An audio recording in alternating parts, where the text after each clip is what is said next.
only thing we have to fear is fear itself.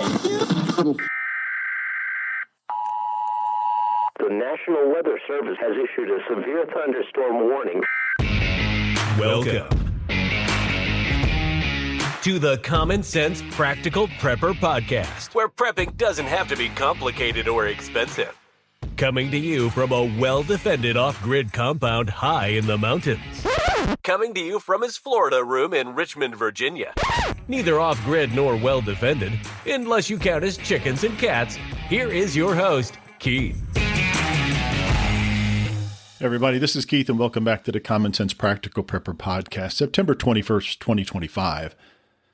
And this is a podcast that I have been considering recording for quite some time, and I never quite got around to it. You listen to any of my podcasts, if you have to pick one podcast out of, I don't know, a couple hundred, I want this to be the podcast you listen to. Please subscribe to my channel. Please share this podcast. If you don't share any podcast, please share this one, and please give me a review. We're going to talk about active shooters, surviving an active shooter, in what I call and what the FBI calls their protocol, run, hide, fight. You can search this on YouTube. You can search it on the net. There are hundreds, if not thousands, of people providing their opinions, and I'm just another one of those people providing my opinion on this particular subject. Talking about this is probably equal parts uncomfortable and essential.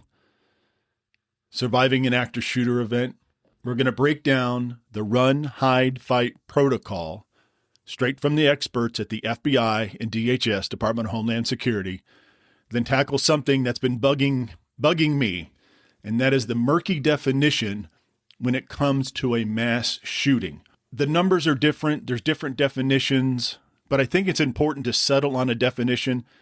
Really, at the end of the day, you just need to survive the shooting. But there are different stats, different organizations define it a million different ways. So I'll go through a few of those. So understanding the threat, why run, hide, fight matters.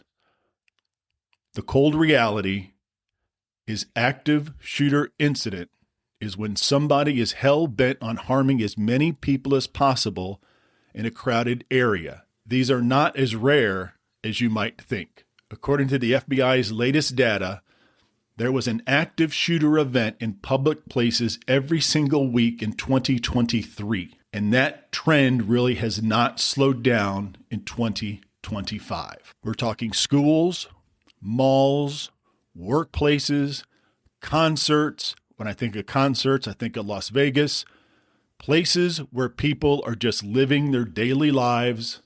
But here's the good news. Survival rates in these events hover between 70 and 80% when people act decisively. Let me repeat that. Survival rates in these events hover around 70 to 80% when people act, here's the key word, decisively. Preparation, not paranoia. I know there's a fine line between being paranoid and being prepared, but it's true. So run, hide, fight protocol is not some Hollywood invention. It's a national standard put out by the Department of Homeland Security and the FBI. It's simple, you can remember it, and it's designed for split-second decisions. Think of it as a mental flowchart. Assess fast. Act even faster. So we're going to break it down step by step. You can drill this into your brain, and it's almost like muscle memory. I'm going to share a few links in the show notes about 2 videos, and I'll get into those in a minute.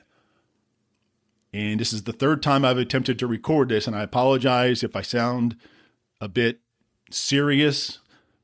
Probably later on, I'll sound like I'm a little bit angry, but I've been overwhelmed with emotion every time I've tried to record this, so we'll give it a shot. Run is your first and best option. If you hear shots or see chaos, don't freeze, run.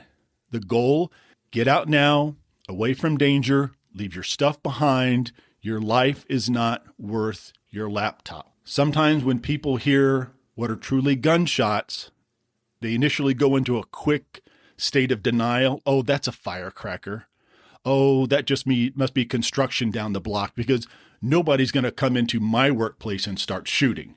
Well, it happens. Head for the nearest exit, even if it's not the main exit. Don't exit through the main entrance just because that's what you use 3 and 4 times a day. If you have to move, run, and move with a purpose. No lollygagging, no looking back over your shoulder. You need to be Jesse Owens and you need to be running as fast as you can. Help others if it's safe. Tell people this way, follow me. Don't play hero and don't slow yourself down. Once out, keep running until you're in a secure spot. Behind a solid barrier, you're with first responders, hands up, empty palms, show them nothing's in your hand so you don't get mistaken for a bad guy. Follow directions from law enforcement. So a pro tip from the pros. In the training videos, the FBI shows bar patrons bolting through a back door during a simulated attack, saving lives in seconds. Next time you're in a mall or your office, mentally map out 3 escape routes. It takes 30 seconds and it could save your life. Hide. When you cannot escape, when escape is impossible, you're going to hide. Hide like your life depends on it, because it does. Find a spot that's out of sight and hard to get into. Lock and barricade the doors, desks, chairs, filing cabinets, refrigerators, coffee makers, everything you can in front of that door. Turn out the lights, silence your cell phones, go dark and go quiet. If you're in a group, spread everybody out. Don't bunch up and be a bunch of sitting ducks. Get away from the door and get away from the windows as best you can. If you want to peek out and assess what's going on and you're going to move from that room, let's say to the exit, stay low but have a plan. Tell people what you're going to do and then see who's going to go with you. So DHS emphasizes hiding just is not cowering under a desk to make yourself an easy target. That's not going to help you at all. It's very strategic. Know what you're going to do and then do it quickly. Now fight. Fight is last resort. And when you fight, you are not going to fight fair. And I will tell you this, I took a train the trainer type of class with the FBI, with a SWAT team, and something the instructor said to me that I will never forget.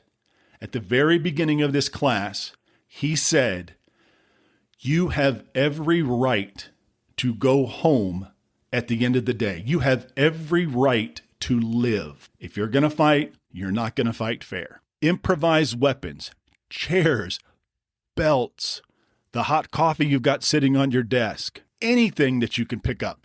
Fire extinguisher. Again, I'll repeat it, the FBI's mantra, fight like your life depends on it, because it does. This training was very stressful, but they provided real-world examples. Remember, fighting is a last resort. But knowing you can fight, that's very empowering. So here's a couple personal examples. I was a police officer for 26 years. As my son was growing up, they did drills, code red, code blue, lockdown drills, whatever each school system decides to call it. I told my son about run, hide, fight. And this protocol's been around for a long time. I told my son he needs to find the nearest window if they're in a classroom, and he needs to bust out that window with whatever he's got, and he needs to run. He needs to run with everybody else that's running outside and get to safety. I told him, don't worry about the window. Don't worry about what the teacher's saying. You are in control of your own life in this sense. Bust out the window and go. In my particular workplace, we did real scenarios. We went into an area of my building, the office area, and everybody, sat at a desk or stood around a cube like they were just normal, everyday stuff. And one of the FBI instructors took 2 small pieces of wood, 2 2x4s, and when he smacked them together, that was our cue. That was a gunshot. In this particular scenario, the gunshot was right outside this office area. Running was not an option in this scenario. So we had to hide. People hid all over the place. Some people went under desks. Like I said, don't do that. People went into offices and barricaded the offices. That was good. Offices have windows. You decide whether or not you're going to barricade, or you're going to barricade and then break a window and then exit. We did this same drill in like the cafeteria, one of the break rooms. In this particular scenario, the gunshots were a little further away. Some people took off running. Great. Well, let's put it this way. We told the instructors where we were going to run, and we kind of walked briskly because the last thing we needed to do was somebody fall and twisting an ankle during an exercise. But you get where I'm coming from. I noticed somebody in the break room grab a metal napkin dispenser. I thought that was beautiful. Even though he was going to run, he grabbed that metal napkin dispenser, and speaking to him afterwards, he said he was going to use that as a weapon in the event the shooter came towards them or they encountered the shooter as they left the building. I have a golf club. I have my putter outside my office door with a couple golf balls. And when I'm all stressed out at work, I grab the golf balls and I putt across the floor just to kill a few minutes and just to de-stress. Well, there's another reason why that golf club is there. And I'll let you all figure that out. So everybody take a deep breath, because I'm going to take a deep. We'll be back after a quick break. Hey, Common Sense Practical Prepper listeners. Want reliable, long-lasting food for your preps? Augustin Farms has you covered with top-quality freeze-dried and dehydrated meals, veggies, meats, and more. Shelf-stable up to 25 years, made in the USA, and actually delicious. Great prices, even better product. Use my affiliate link in the show notes. Don't forget to use the coupon code PODCASTPREP at checkout for an extra 10% off. Stock up now and prep smart. Back to the show. Breath. On the news, you hear another mass shooting. And then you're like, well, how many was that this year? Didn't we just hear about a mass shooting? There are so many discrepancies on what is considered a mass shooting. Agencies will tell you 300, some will tell you 50. The discrepancy kind of drives me a little bananas, because fuzzy statistics you really don't get a good grasp on exactly what's going on. And in my opinion, clarity, regardless of what you're talking about, clarity is king. Clarity is paramount to know truly what you're talking about. So the truth is, there is no single agreed federal definition for a mass shooting among federal law enforcement. So it's like arguing over what counts as a big storm. Well, we got hit by a big storm, here in Virginia. And then there's somebody out in the Midwest going, well, what's your definition of a big storm? Because we have tornadoes every 3 weeks come through our town. So I guess it's kind of relative in that sense, but I think there really needs to be a clear definition. So an active shooter incident, according to the FBI, is one or more folks actively trying to kill people in a populated area. There is no minimum number of victims. No one necessarily has to die. I guess that'd be mass murder, but that's probably another crazy definition. So no minimum victims, but it focuses on the intent and the chaos that ensues. In 2023, the FBI clocked 48 incidents with 105 deaths. That's excluding the shooters. 2025 so far, early reports suggest a similar pace, about one every week. But full stats drop almost a year later once they're gone through. So in January of 26, you're not going to really have the accurate data. It's going to take several more months for that to come out. So contrast that with the Gun Violence Archive, the GVA, a nonprofit that crunches real-time data from police, media, and hospitals. So their bar, for their definition, 4 or more people shot, injured, or killed, excluding the shooter. Motive is not a factor. If bullets fly and it hits 4 people plus, by their definition, that's what counts. Drive-by shootings, domestic shootings, all included. By August 31st of 2025, GVA tallied 308 mass shootings with 300 people killed. Now that's a huge net, much broader than the FBI when we're talking about the full toll of gun violence. Then there's Every Town for Gun Safety, another organization that blends the GVA stats with other agencies, but they tweak it for context a little bit. Their 2025 count as of August is 10 to 15. Why the discrepancy? The FBI's definition is intent-driven, no victim threshold, GVA victim count heavy, excluding all the scenarios. A 2019 study showed overlaps as low as 6% across the databases. Only 2 events, the FBI, GVA, and Every Town Gun Safety, only 2 events were overlapped that the definitions agreed, all 3 definitions agreed with these 2 events. So regardless of what definition you use from what the FBI or these 2 other agencies, those 2 events matched all 3 descriptions. So for a prepper and people that are significantly worried about their safety out in public, at the mall, at work, at a concert, at a sporting event, you need to be vigilant. You need to have situational awareness. Whether it's a mass shooting defined by GVA or an active shooter defined by the FBI, the response is the same. Run, hide, fight. If you want to track those numbers for yourself, feel free to Google those agency or those other GVA or Every Town Gun Safety. There's others out there. The Pew Research, they defined it in different ways. Empowering you to face what ifs without losing sleep over the whys. I'm going to drop the link to these 2 videos in the show notes. These 2 videos, one is Run, Hide, Fight in schools. The other one is Run, Hide, Fight at a bar, at a restaurant. I have seen these videos dozens of times because I've taught those classes. Even to this day, when I watch that video, I get goosebumps because I have yet to find any training or any video that is more realistic, provides the protocols are broken down, and you'll know what I'm talking about when you watch them. The videos are broken down into very easy to understand sections. Run, hide, fight. The actors in this probably deserve Academy Awards. Again, as a police officer, I've seen plenty of shootings. I've seen the result of plenty of shootings. Again, even to this day, I get emotional when I watch these videos because it happens much, much too often. So folks, do me a favor. If you listen to any of my podcasts, please listen to this one.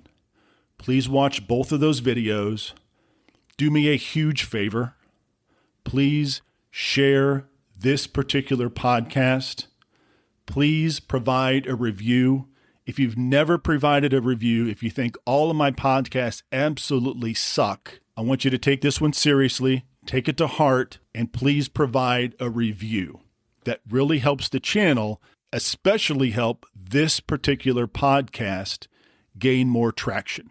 I've talked about IFAKs or individual first aid kits. And I've talked about bags, go bags, bug out bags, get home bags. Every one of those bags should have an IFAK. Trauma shears, bandage, tourniquet, and depending on what you get, a couple other goodies tucked in as well. Don't become a victim.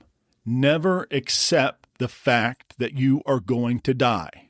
On average, only 16% of people that are shot pass because of those wounds. If you have a tourniquet, you can put that on yourself. If you have a tourniquet, you can help a coworker, you can help a friend. Tourniquets are not expensive. But again, like I've said before, I prep out of peace of mind.